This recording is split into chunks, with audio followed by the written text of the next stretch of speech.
po siya, pag ikakabit natin sa wall, kailangan po natin siyang i-disassemble. So, paano yun? Kung napapansin niyo po dito sa bandang baba, so mayroon siyang naka-stick. So, dito kasi nakasabit. Sa bandang itaas naman, ganun din po. So, para i-release natin, kailangan lang nating sundutin. So, hindi talaga siya design na kinakalas, tapos kalas kabit. Kasi, normally, para talaga siya, pag ma-install na, wala na yung tanggalan. Pero sa atin, for educational purpose, so, kailangan natin to siyang tatanggalin. So, to do that, dito lang po yan. So, pasok mo lang yung maliit na screwdriver. Mag-ingat lang po na hindi siya mababasag. Then, i-release po natin.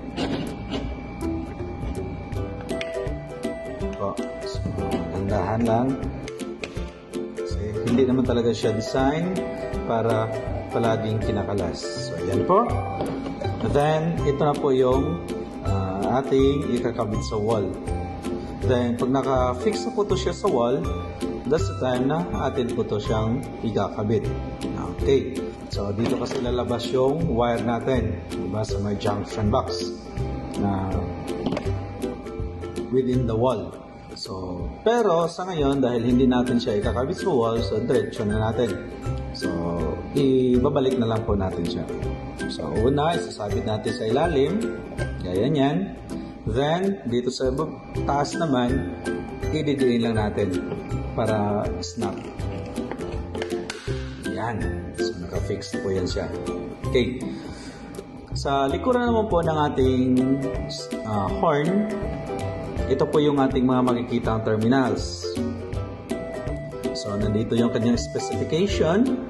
So, model niya, model number, operating voltage, then word current, tapos yung level ng kanyang decibel, at saka yung flash period niya, then temperature niya from 10 degrees Celsius to 50 degrees Celsius, and so as with the connection.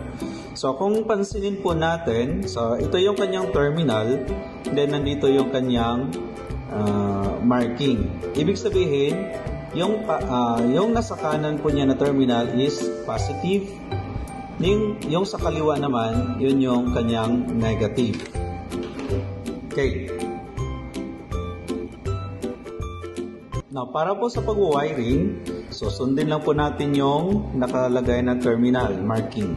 So, positive, yun po yung nasa kanan. So, lalagyan natin. So, gagamitin lang natin. Pareho na lang na kulay ng wire. So, gagamit tayo ng flat screwdriver na maliit. Okay. So, luluwagan natin. Sasalpak natin yung wire. Ayan.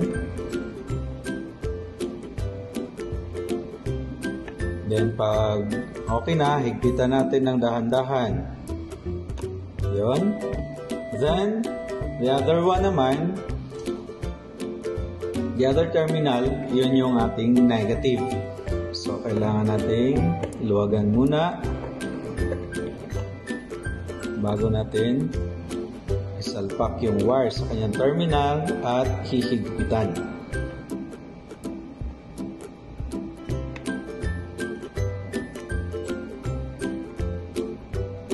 Okay. So, naka-fix na po yung kanyang terminal. Then, as you can see, mayroon din siyang jumper. So, mayroon siyang numbering. So, first two terminals, 120, then 119, then 110. Ibig sabihin po, may meaning kasi itong signaling. Bali po, may tatlo po tayong pagpipilian. Ambulance, fire, at saka police. Yun po kasi yung tatlong uri ng tunog na pwede niyang magiging output. So, pag ilagay natin sa first jumper, ang tunog po niya is pang-ambulance. Pag sa pangalawa po, ang jumper natin, which is fire, fire alarm, yung kanyang tunog.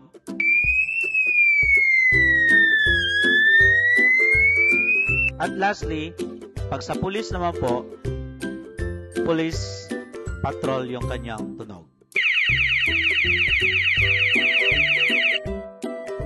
siya ay ginagamit natin sa ating conventional na fire alarm. So dito lang po tayo sa fire. So yun ang ating gagamitin.